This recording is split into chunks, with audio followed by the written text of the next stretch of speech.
All right, my name is Captain Irving, and you're in F Troop. Now, oh, kitty.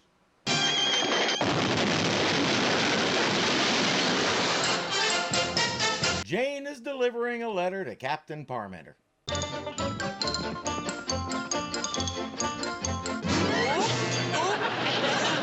Janie, what are you doing? Well, as long as you ain't going to sweep me off my feet, I figured I'd sweep you off yours. None of my mailmen were ever that friendly. The letter is from good old Major Duncan. He's concerned that the Hekawis have been too quiet. He's afraid they might be up to something.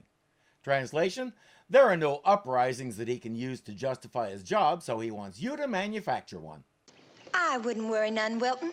Now, why don't we ride up to Kissin' Rock and have a nice picnic? Janie, I happen to be on duty. Now, would you let me down, please? All right, Wilton. See you later. He may need some help finding his horse.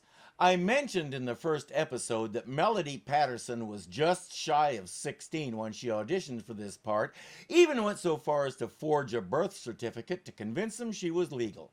When this episode aired, she had just turned 17. Even though it was all acting and they were both thorough professionals, I wonder if Ken Barry ever felt like a pedophile after one of those kissing scenes. O'Rourke and Agarn are preparing to head up for a big meeting of O'Rourke Enterprises at the Hekawi camp, and they're afraid the captain is going to find something else for them to do, which will make them late. Oh, Sergeant O'Rourke. Oh, Captain. Sir, would it be all right if Corporal Agarn and I went out today? I'm sorry, Sergeant. It'll have to wait. I want the two of you to do a little spying on the Hekawis. Well, you see, sir, something very important. You want us to go up to the Hekawi camp, sir? I think they can manage that, Captain. Yeah, they'll get right on it. The Major thinks the Hekawis are planning an uprising, which is the funniest thing they've heard all day.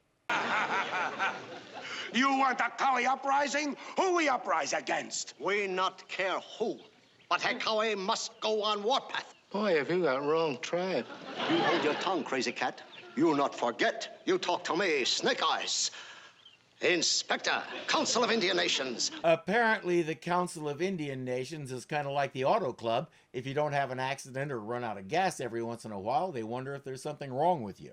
Wild Eagle says, we pay our dues. What else do you want? Not one massacre, not one town wiped out, not one wagon train attacked. For 20 years, you not even fight Indians. That's not true. Last week, Crazy Cat had a big fight with Apache. And I beat him single-handed. Oh, how many Apache? One, my wife. She Apache on mother's side. Then I suspect he's lying when he says he won. But domestic disputes don't count. They're in danger of being kicked out of the club. I give you last chance. I come back Saturday. By then, you must have victory and fight, not care who. But Hekawi must fight. Snake Eyes, who we fight? Hekawi not mad at nobody. Get mad. Remember old Indian saying, nice skies no win hunting grounds. Now we have an interesting setup. The Major thinks the Hekawis are planning an uprising, and the inspector is telling them to plan an uprising.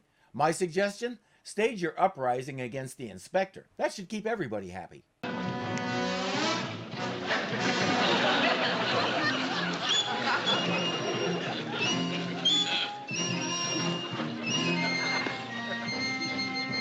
That is one well-trained horse. Wild Eagle says, we don't have a choice. We'll have to attack the Shugs. Thing is, the Hekawis don't use weapons of any kind, and the Shugs know it.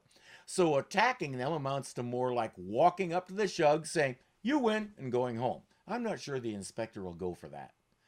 By the time O'Rourke and Agarn get to the camp, everyone is doing calisthenics, trying to get in shape for the big battle. 1, 2, 3, 4. 1, 2, 3, 4. 1, 2, 3, 4. When I said everyone, you didn't really think that included Wild Eagle and Crazy Cat, did you? Wild Eagle explains his dilemma to the boys, but if they go against the Shugs, they'll be wiped out. And if the Hekawis get wiped out, so does O'Rourke Enterprises. So let's get these guys in shape. They'll spend some time trying to teach the men to fight, but it's useless. Their hearts just aren't in it. This is the tomahawk, one of the deadliest weapons in primitive warfare. When thrown properly, it can kill a man at 30 paces. Whoever thought of such a terrible weapon? If it's any consolation, it's also useful for chopping wood. This is not going to work. They need a better idea. Wild Eagle have idea. Hekawis attack Fort Courage. Are you out of your mind? We'd wipe you out. Not if Sergeant O'Rourke fix fight. As goofy as it sounds, it's their best option. O'Rourke has no idea how he'll arrange it, but since Snake Eyes is coming back on Saturday, we'll arrange the attack for Friday. Step 1, get rid of Captain Parmenter for a few days.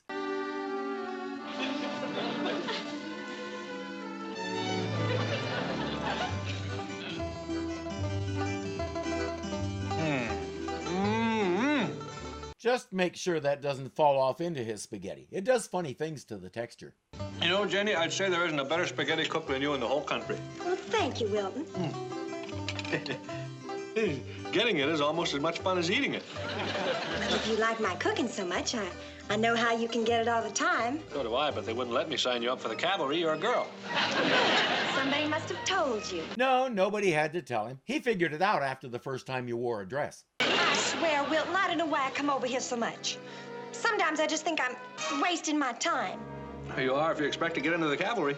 I keep telling her that kind of subtlety is lost on him. If you really want him to propose, you're going to have to grab him by the lapels, get right up in his face and say, "Ask me to marry you right now or I will break every bone in your body." He may get the hint. Wonderful news, Captain, sir. Take a look at that. Oh, this is marvelous. What is it? Smells like spaghetti alla marinara.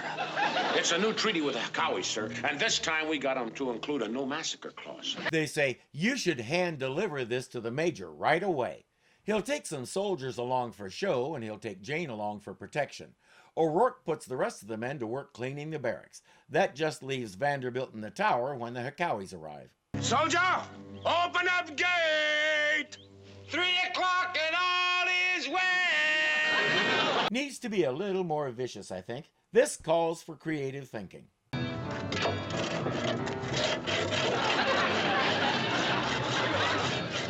This beats scale-up wall anytime.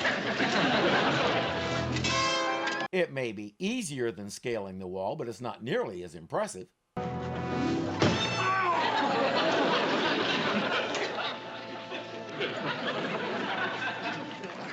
Hi, Wild Eagle. All right, that's Duke. Oh. This savage engine attack.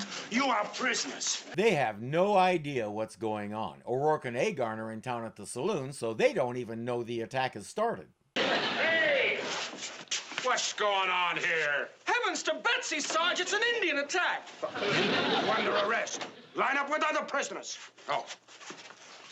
Watch where you're putting that arrow.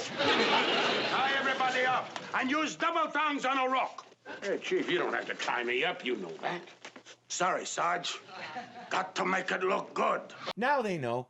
Wild Eagle proclaims the fort to be Fort Hekawi. They even brought the proper accoutrements.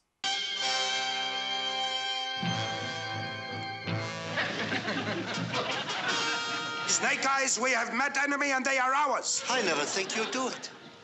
Wild Eagle, you're a bigger warrior than Geronimo. He says your next move should be to burn this fort to the ground and slaughter everyone in it. Wild Eagle wasn't expecting that. He says, why not sell the fort back to the white men and make a fistful of wampum? Now, wampum was a word and a medium of exchange that was pretty well limited to the tribes of northeastern North America. Tribes in the Hekawi neck of the woods did your basic bartering. I trade you a buffalo skin for a woven blanket, that sort of thing. But what would you barter an entire fort for? Good thing they won't have to find out. Chief Wild Eagle, Captain Soldier's coming. What do we do now? What do we do now? I know what I do. I inspect her, not fight her. I'm getting out of here. I see. So the Indian Council works just like any other government. The scaredest of the bunch tell the other people to go fight and die while they run and hide. He doesn't reckon with the fact that these mighty warriors are even scareder than he is. Some inspector. Next to him, I am Geronimo. Come on, Wild Eagle, untie us. Maybe if we're lucky, they'll kill us before the captain gets in. Hurry up, I've got to get you out of here. If the captain comes back and sees this, we really could have a problem. Wilton! Wilton, something terrible's going on. There's an engine in the lookout tower. Oh, darn Hekawis, they broke their brand new treaty. Gosh, we're gonna have to attack our own fort? Sound the charge. Never mind. Well, Captain, how are we gonna man the parapets when we're on the outside? Oh. Well, there must be something there must be something in the manual under forts. How to get back into. I thought they burned that thing. If they did, he ordered another one when they weren't looking. He's found the solution. Now, all the Indians are out of the fort, the men are back on station, and all is well, but the captain doesn't know that. You ready, man? On your marks. Ooh.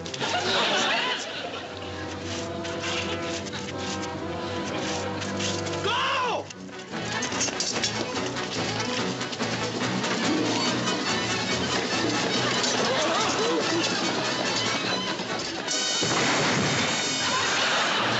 Well, they're inside, but someone needs to explain that the ram is supposed to batter the gate, not the guys holding it. In the epilogue, we're at the Hekawi camp finalizing yet another peace treaty. Oh, Captain, Yeah. got a minute? Yes, Chief. What can I do for you?